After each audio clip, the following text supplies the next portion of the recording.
जी हाँ, मुश्किल में है ईरान और बहुत बड़ी मुश्किल में, क्योंकि दुनिया की दो बड़ी ताकतें एक को पीसने में लगी हुई हैं। आपको बता दूं कि एक बार फिर से ईरान के ऑयल रिफाइनरी को अमेरिका ने, इजराइल ने निशाना बनाना शुरू कर दिया है।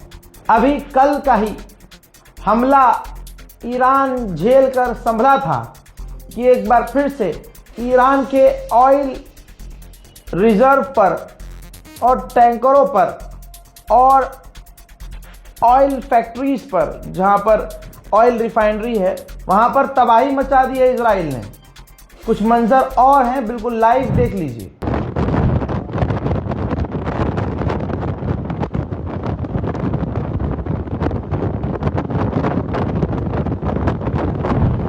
ये ईरान के ऊपर अभी कुछ ही देर पहले ऑयल रिफाइनरी जो है, आधी रात को फिर से हमला शुरू कर दिया है। इजराइल ने कहा था कि हम अब ईरान की ऑयल रिफाइनरी और ऑयल स्टोरेज को उड़ाएंगे। ईरान की कमर तोड़ने में अमेरिका और इजराइल लगे हुए हैं। मेरे दोस्तों, आपकी स्क्रीन पर मौजूद फॉक्स न्यूज पर वो नेता है जो ट्रंप का सबसे करीबी है। बहुत ध्यान से सुनिएगा क्या कहा है इसने। इसने कहा है कि ईरान की रिजीम गिरेगी, ये सिर्फ मैटर ऑफ टाइम है। टाइम की बात है, आज नहीं तो कल ईरान की रिजीम गिरेगी। सबसे बड़ी बात यह कि ईरान की रिजीम जैसे ही गिरेगी, सऊदी अरब इजराइल को मान्यता देगा। यह है दोस्तों सऊदी अरब की सच्चाई। आगे इसने कहा कि जब ईरान की रिजीम गिरेगी तो हमें बहुत पैसा मिलेगा। अब वो पैसा कौन देगा मुझे बताने की जरूरत नहीं है, ठीक है, इसने खुद कह दिया है। फिर इसने कहा कि ईरान के बाद क्यूबा का नंबर होगा। दोस्तों, इसने ये भी कह दिया कि वेनेजुएला और ईरान के पास पूरी दुनिया का 31% तेल है।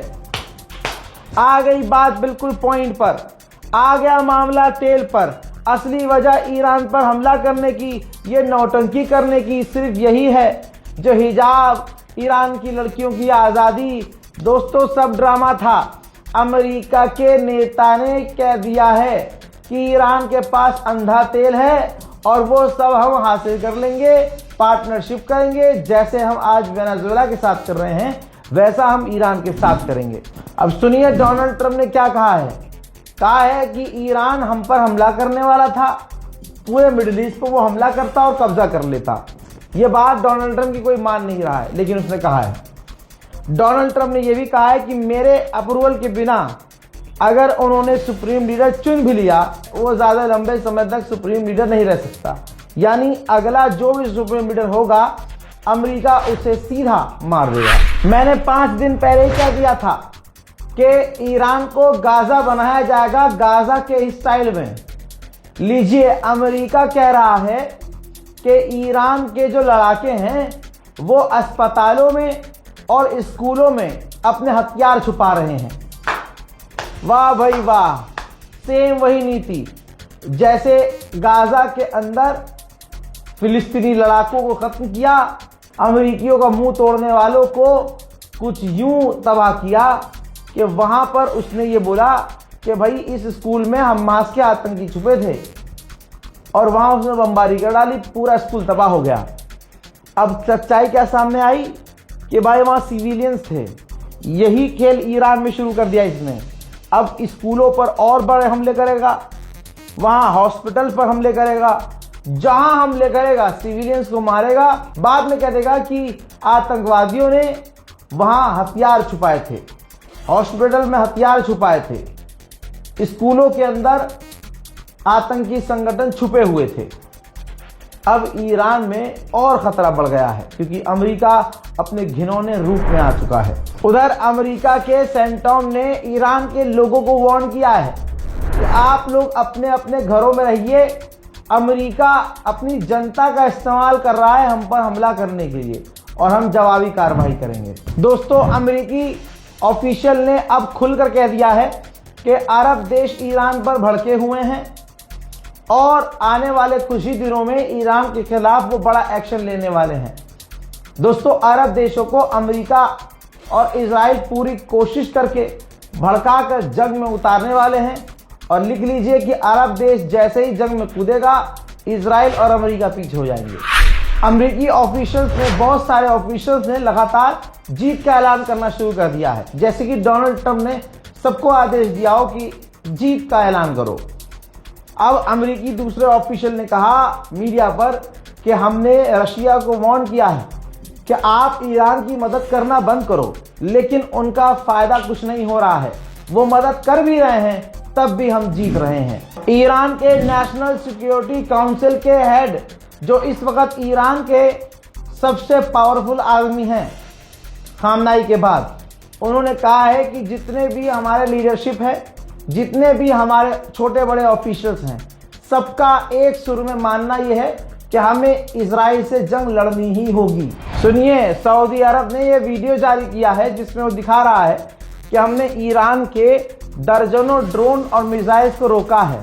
सच्चाई यह है कि सऊदी अरब ने दूसरी तरफ बताया है कि ईरान के हमलों में हमारे 2 लोग सऊदी अरब में मारे गए हैं और कई घायल हैं। और इसके अलावा सऊदी अरब ने आगे की जानकारी नहीं दी। सऊदी अरब की तरह यूएई ने भी ये वीडियो जारी किया है और दावा किया है कि हमने भी दर्जनों मिसाइल और दर्जनों ड्रोन्स को ईरान की मार गिराया है। आइए अब मैं एक ग्राफ के जरिए समझाता हूं कि ईरान ने सबसे ज्यादा टारगेट किसे किया है। दोस्तों, यूएई में सबसे ज्यादा हमले किए हैं ईरान ने, यूएई पर। जी हां दोस्तों, 42% यूएई पर हमला किया है, 20% इजराइल पर, 16% कुवैत पर, फिर बहरैन, फिर सऊदी अरब, इसी तरह से सबसे कम अजरबैजान और तुर्की पर हमला हुआ है। यानी यूएई को ईरान ने बहुत बुरी तरह से रगड़ा है। ब्रिटेन के प्रधानमंत्री ने डोनाल्ड ट्रंप से फोन पर बात की है। बरतानिया और अमेरिका दोनों मिलकर ईरान के खिलाफ ऑपरेशन शुरू करने वाले हैं। जरा दुनिया देखे, एक तरफ अकेला ईरान है और एक तरफ सारी दुनिया की बड़ी ताकतें उसके खिलाफ एक हो रही हैं। यहां तक कि आप देखिए, जिनको आप दिन रात सलाम करते थे, अरब पूरी तरह से ईरान के खिलाफ अमेरिका और इजराइल आले यहूद के साथ है। ईरान ने भी ये वीडियो जारी कर दिया है, जिस वीडियो में देखा जा सकता है कि स्कूल पर बमबारी हो रही है और वीडियो के अंदर साफ नजर आ रहा है कि अमेरिकी मिसाइल्स आकर स्कूल पर, यानी वो जो हॉस्टल था, उस पर गिरी हैं। उधर इराक ने अपना 70% ऑयल प्रोडक्शन बंद कर दिया है। 70%, क्योंकि अगर तेल वो प्रोड्यूस कर भी रहा है तो वो निकाल नहीं पा रहा मुल्क से बाहर। तो दुनिया में तेल के दाम तेजी से और मुन्ना बढ़ने वाले हैं। हजरात, अब जो भारत की गुलामी है मोदी की गुलामी पर एक बार फिर से अमेरिका ने मूता है और कहा है कि रशिया के लिए हमारी पॉलिसी चेंज नहीं हुई है।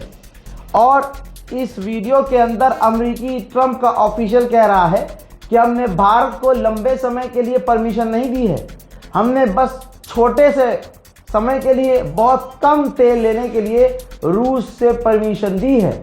यह है अंधभक्तों का बाप। हाँ।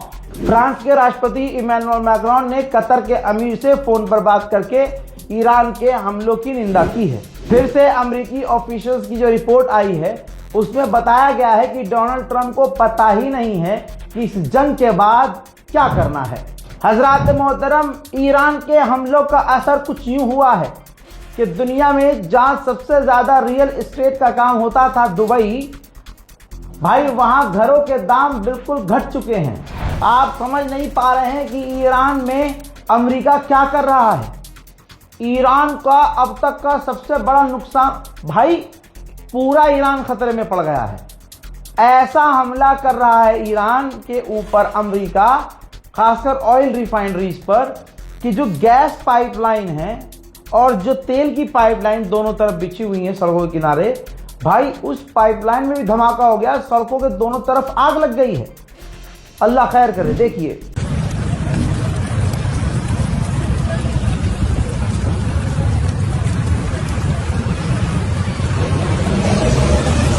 अब सवाल यह है कि वो ईरान में अभी 3 दिन पहले तक लोग जो साबित कर रहे थे कि ईरान में कुछ नहीं है, ईरान में शांति है, अबा कबा अम्मामा लगाकर दुनिया को साबित करने में लगे हुए थे। ये देखिए ईरान में कुछ भी नहीं हुआ है, यहाँ सब कुछ सही है। ये भारत का मीडिया और जर्नलिस्ट जो लोगों को डरा रही हैं, अब घोप हो रहा है। शर्म आ रही है थोड़ी सी? आ रही है शर्म मौलाना साहब? नहीं आ रही होगी। अब रोएंगे सामने आ गया, हद हो गई। मुझे ये समझ में नहीं आ रहा है इस जंग में कि झूठ क्यों बोला जा रहा है, मतलब छुपाना क्यों? अगर हमारा नुकसान हो रहा है तो भाई हम रोए, एक्सेप्ट भी करें नुकसान, जंग में नुकसान हो गई, और अगर हमारी कहीं जीत हुई है तो खुशी खुशी बताएगी। बहुत सिंपल फंडा है मेरा भाई, लेकिन बहुत सारे लोगों का दोगला फंडा है। ईरान पर इतना बड़ा हमला हुआ है कि IRGC की 50 स्टोरेज साइट पर हमला किया है, और जो ईरान का अंतरिक्ष प्रोग्राम है उस साइट पर भी अमेरिका ने, इजराइल ने हमला किया है। उधर IRGC ठंडा नहीं पड़ा। IRGC ने कहा कि पिछले 24 घंटों में हमने मिडिल ईस्ट में 4 अमेरिका के थर्ड एयर डिफेंस सिस्टम को तबाह कर दिया है। भाई चाइना कितना एडवांस है। कहा जा रहा है कि चाइना ईरान की मदद कर रहा है, और चाइनीज सैटेलाइट इतने खतरनाक हैं कि सैटेलाइट फोटो होती है ना भाई, ये सैटेलाइट लाइव सैटेलाइट पर नजर रख रहा है, लाइव सैटेलाइट से बेस पर नजर रख रहा है। जैसे हम सीसीटीवी कैमरा में, कहीं कैमरा लगा होता है सीसीटीवी, तो हम अपने मोबाइल में सीसीटीवी कैमरा खोल के लाइव देखते रहते हैं ना, बिल्कुल लाइव नजर आता है। भाई साहब चाइना की टेक्नोलॉजी देखिए। ये कोई अमेरिका का बेस है, किस जगह का है खुलासा नहीं हुआ है। अमेरिका के बेस पर भाई आप देखिए मूवमेंट नजर आ रही है, लाइव रिकॉर्डिंग है, सैटेलाइट से हाई क्वालिटी अंतरिक्ष में कैमरा है, और ये धरती पर इतना क्लियर विजुअल रिकॉर्ड कर रहा है। और वहां जो जहाज उतर रहे हैं, टेक ऑफ कर रहे हैं, जो जहाज वहां खड़े हैं, जो टैंकर फाइटर जेट खड़े हैं, भाई उसको ये बॉक्स में मार्क कर रहा है।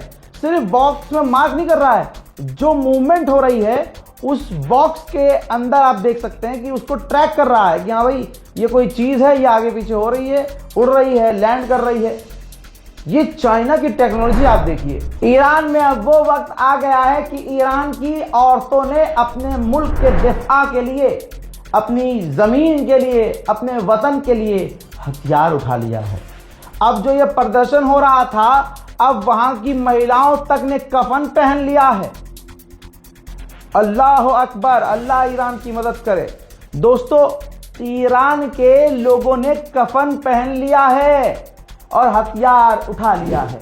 ईरान के विदेश मंत्री से अमेरिकी टीवी चैनल के एंकर ने बहुत सटीक सवाल पूछे इंफॉर्मेशन निकालने के लिए। जैसे पत्रकार ने पूछा कि क्या इस जंग में रशिया आपकी मदद कर रहा है, तो ईरान के विदेश मंत्री ने कहा कि ईरान और रशिया का मिलिट्री कॉपरेशन कोई नया थोड़ी है, बहुत पहले से मिलिट्री कॉपरेशन है और दुनिया के सामने है, अभी भी है। अब अमेरिकी पत्रकार ने फिर से पूछा कि ये बताइए क्या सच में रशिया आपकी मदद कर रहा है अमेरिका की फौज को ट्रैक करने में? तो फिर इन्होंने कहा कि रशिया और ईरान की दोस्ती बहुत पुरानी है, बहुत गहरी है, दोनों एक दूसरे का साथ देते हैं बड़ी चालाकी से। फिर उसके बाद दोबारा पत्रकार ने पूछा कि क्या रशिया आपकी अमेरिका के खिलाफ मदद कर रहा है? तो उन्होंने कहा कि रशिया ईरान की काफ़ी अलग डायरेक्शन में मदद कर रहा है और बहुत सारी चीज़ें ऐसी हैं जिसकी जानकारी अभी मुझे नहीं है। बिल्कुल चालाकी से ईरान के विदेश मंत्री बाल बाल बच गए। मेरे दोस्तों यहाँ पर एक बहुत बड़ी बात कही उन्होंने, कहा किसी सवाल पर कहा कि हमारी मिसाइलों की रेंज 2000 किलोमीटर से कम है, हम दुनिया के लिए खतरा नहीं है। बाकी रही आपके इस सवाल की बात कि अमेरिका और इजराइल ज़मीनी हमला करेंगे और ईरान की ज़मीन पर उतरेंगे, तो हमारे बहादुर शेर इस दिन के लिए तैयार हैं और वो इंतज़ार में हैं कि अमेरिका से आमना सामना हो, वो उनसे लड़ेंगे। अमेरिका का एयरक्राफ्ट करियर ध्यान से देखिए, ये बारीक सा रास्ता है, ये स्विस कनाल है। स्विस कनाल से आगे होता हुआ बिल्कुल सऊदी अरब के पास आकर तैनात हो गया है। IRGC ने कहा है कि उन्होंने हमारे इंफ्रास्ट्रक्चर पर हमला किया है, ऑयल प्रोडक्शन पर हमला किया है, तो अब हम अपनी लिस्ट बढ़ा रहे हैं कि हम अमेरिका के और एसेट्स पर हमला करें और अमेरिका के नए नए लोकेशंस पर हमला करें। डोनाल्ड ट्रंप के खिलाफ अमेरिका में ही बवाल होना शुरू हो चुका है।